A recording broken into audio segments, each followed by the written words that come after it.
नमस्कार, स्वागत है आप सभी का जेकेवीपी चैनल पर। आज हम आईआरआर करने वाले हैं, जो कि बीबीए फोर्थ सेमेस्टर का कैपिटल बजटिंग का टॉपिक है। कल के वीडियो में मैंने एनपीवी के बारे में बतलाया था। आज आईआरआर यानी कि इंटरनल रेट ऑफ रिटर्न के बारे में समझाने वाला हूँ। तो चलिए, प्रॉब्लम कैसा होता है, कैसा सॉल्व करना है, चलिए देखते हैं। Sunshine company is about to invest 2 lakh in a project whose cash flows for the 5 years expected are as follows। तो सनशाइन नाम की कंपनी 2 लाख का इन्वेस्टमेंट करने वाली है और जिस प्रोजेक्ट में वो 2 लाख रुपए लगाने वाली है उससे उम्मीद है कि 5 साल तक इस तरीके की कमाई होंगी। ये कहलाता कैश फ्लोस। जब ये कैश फ्लोस देता ना तो समझ जाना कि ये CF80 है डायरेक्ट। इसके बाद में वैल्यूज देख लो। फर्स्ट ईयर का 40,000, फिर 50, 60, 50 और 60,000। Calculate IRR and NPV. IRR भी पता लगाना है, साथ में एनपीवी भी करना है। अगर पीवी प्रेजेंट वैल्यू फैक्टर 10% है, कभी कभी इसको डिस्काउंट रेट भी बोलता, वो उसका वैल्यू भी दे दिया। ये देखो 5 साल का। वैसे ये कैसा निकालना मैं बतलाया था ना आपको। 1 डिवाइडेड बाई 1 पॉइंट, अगर 10% है तो 10, अगर 15% है तो 15, अगर 15 है तो, फिलहाल तो 10 है तो 1 डिवाइडेड बाई 1.10 इजिकल टू, ये पहला साल, ये दूसरा साल, ये तीसरा साल, ये चौथा, ये 5वां साल, ऐसा 0.621, 0.6209 मतलब 6 to 1। तो ये वैल्यू वो खुद निकाल के हमें दे दिया। तो प्रॉब्लम कैसा सॉल्व करना मैं दिखा देता हूँ। चलिए, सबसे पहले मैं आपको एनपीवी करके दिखा दूंगा। एनपीवी भी पूछा ना उसने, तो एनपीवी नेट प्रेजेंट वैल्यू 10% पे करना है इसे। तो ईयर है 1, 2, 3, 4, 5 और CF80 cash flow after tax 40,000, 50,000, 60,000, 50 और 60। और ये PV @ 10%, 0.909, 0.826, 0.751, 0.683, 0.621। तो present value of cash flow क्या होंगी, ये मल्टीप्लाई करने से पता चलेगा। 40,000 इंटू 0.90,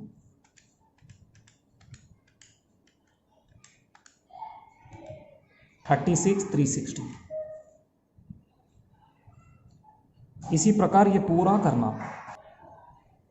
तो ये वैल्यूज आ गए। अब इसका टोटल 194,130। ये टोटल में से अगर आप इन्वेस्टमेंट लेस कर दिए तो आपको एनपीवी आ जाएगा। इन्वेस्टमेंट का वैल्यू है 2 लाख, तो ये आ जाएगा आपको नेगेटिव में 5,870 नेगेटिव आ रहा है एनपीवी। तो एनपीवी तो हो गया। अब करना है आईआरआर। आईआरआर कैसा करना वो बहुत ध्यान से देखिए। अब आईआरआर करने के असल में 2 मेथड है, लेकिन मैं आपको एरर एंड ट्रायल मेथड बतलाऊंगा। यानी कि एज्यूम करके 2% ले लेना और 2 बार एनपीवी निकालना। 1% से आपको नेगेटिव वाला आना और 1% से ये आपको पॉजिटिव वाला आना। तो कोई भी एक नेगेटिव आया सो और एक पॉजिटिव आया सो, वो लेकर के प्रॉब्लम सॉल्व करना। तो 10% में हमारे को नेगेटिव में 5,870 आ गया। तो अगर कभी ये परसेंटेज मैं बढ़ा दूंगा, मसलन अगर कभी ये मैं 15% कर दूंगा, तो ये और ज़्यादा गिर जाएगा और ज़्यादा माइनस हो जाएगा, क्योंकि जितना बड़ा नंबर रहेगा ये वैल्यू, ये टोटल उतना ही छोटा आने वाला है। तो बड़ा परसेंटेज छोटा आंसर और छोटा परसेंटेज बड़ा आंसर। तो एक पॉजिटिव एनपीवी, एक नेगेटिव एनपीवी। तो मैं सोच रहा हूँ कि क्यों ना सबसे पहले 8% पे आजमाया जाए। 8% लेंगे, 8%। तो आईआरआर करने के लिए हम 2% लेने वाले हैं। सबसे पहले तो मैं 8% पे करके देखने वाला हूँ। ईयर 1 2 3 4 5 CFAT 40,000 50,000 60,000 50,000 और 60,000। तो प्रेजेंट वैल्यू में 8% लेकर के देखता हूँ वैल्यू कितनी आती है। चलिए देखेंगे। सबसे पहले तो पीवी फैक्टर निकाल लेंगे। 1 डिवाइडेड बाई 1.08। 8% का मतलब 0.8। ये पहली वैल्यू है 0.9259।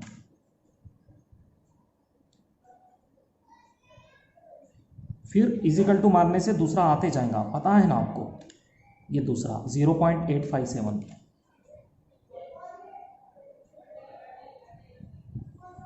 फिर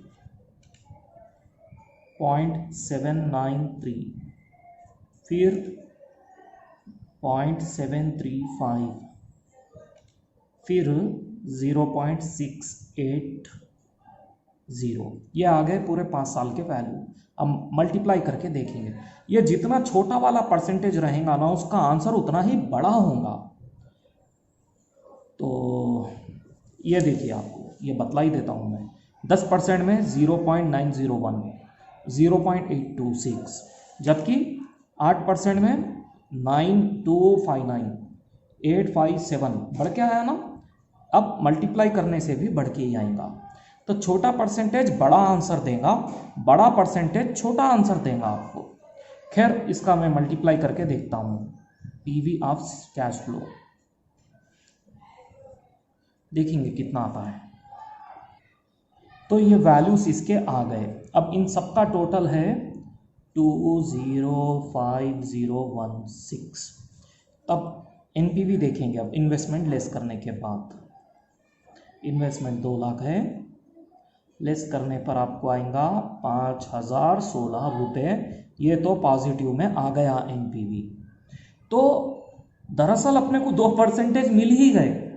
एक 8% पे पॉजिटिव आ गया और एक पुराना वाला एनपीवी 10% पे नेगेटिव आया था। तो एक पॉजिटिव भी आ गया, एक नेगेटिव भी आ गया। तो आईआरआर का फार्मूला सॉल्व कर लेंगे। एक परसेंटेज निकालने की कोई ज़रूरत नहीं है। 8%, 10% बहुत अच्छे वाले परसेंटेज मिल गए हमें। चाहे तो आप 9% पे ट्राई कर सकते, हो सकता 9% पे ये कुछ नेगेटिव आए या कुछ पॉजिटिव आए, लेकिन मैं समझ रहा हूँ कि 8 और 10 बहुत अच्छे परसेंटेज है। इसके ऊपर ही चलिए मैं आपको आईआरआर करके अब दिखाता हूँ। तो देखिए, ये है आईआरआर सॉल्व करने का formula. R1 percentage investment minus R2 value, R1 value, R2 value minus R2 percentage minus R1 percentage. अब ये R1 परसेंटेज, R2 परसेंटेज क्या है मैं दिखाता हूँ। R1 परसेंटेज का मतलब होता छोटा वाला परसेंटेज, मतलब 8%। और R2 परसेंटेज का मतलब होता बड़ा वाला परसेंटेज, यानी कि 10%। ये 2 परसेंटेजेस यूज़ करें हमने प्रॉब्लम में, या कहिए कि यूज़ करने वाले हैं। 8% की वैल्यू कितनी आई देखना, 10% की वैल्यू आई कितनी देखना। बहरहाल ये फार्मूला फॉलो करना। चलिए मैं करके दिखाता हूँ। R1 परसेंटेज है हमारा 8%, इन्वेस्टमेंट है हमारा 2 लाख रुपए। R2 परसेंटेज की वैल्यू यानी कि 10% में वैल्यू हमें आई थी। 10% में हमें टोटल वैल्यू, मतलब ये आंसर नहीं, एनपीवी नहीं, ये वैल्यू 1,94,130, 194,130, 194,130। अब R1 की वैल्यू, मतलब 8% पे वैल्यू कितनी आई। 8% पे वैल्यू हमें आई 2,05,016 rupees. 2,05,016 rupees minus R2 value मतलब 194,130। 2% है ना, एक 8% है, 10% है। छोटे वाले परसेंटेज को R1 बोलते हैं, बड़े वाले परसेंटेज को R2 बोलते हैं। तो R2 है 10 और R1 है 8। अब देखो ये 8 का 8 प्लस ये माइनस करने पर कितना आएगा। अब वो परसेंटेज लिखने की ज़रूरत नहीं, परसेंटेज कितना है वो लिखना बोल के इसका मतलब है ये लेस करने पर 94,130 5870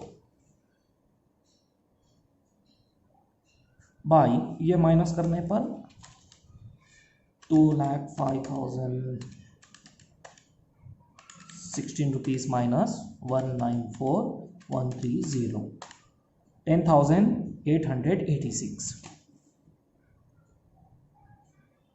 इंटू 2 8 प्लस 2 से मल्टीप्लाई और इतने से डिवाइड, तो 5870 डिवाइडेड बाई 886। अब इसका 2 से मल्टीप्लीकेशन 1.078 तो ये 9.078% आ गया। तो ये है IRR, internal rate of return. इस तरीके से निकाला जाता है। इंटरनल रेट ऑफ रिटर्न निकालने के लिए ये फार्मूला है और ये फार्मूले के लिए आपको R1 और R2 परसेंटेज चाहिए। R1 और R2 परसेंटेज हमेशा आप एक बात याद रखना कि R2 है सो नेगेटिव NPV देने वाला परसेंटेज चुनना और R1 है सो पॉजिटिव NPV देने वाला परसेंटेज चुनना। यह है इसका तरीका, यानी कि एक बार पॉजिटिव NPV एक बार नेगेटिव NPV। आप अपने हिसाब से कुछ भी परसेंटेज फॉलो कर सकते हैं। ये प्रॉब्लम में मैं 8 और 10 लगाया, आप चाहे तो 8% 12% करके देखो, आंसर आपको लगभग 9 पॉइंट चिल्लर परसेंटेज ही आएगा। मतलब जो आंसर आना है वो ही आएगा।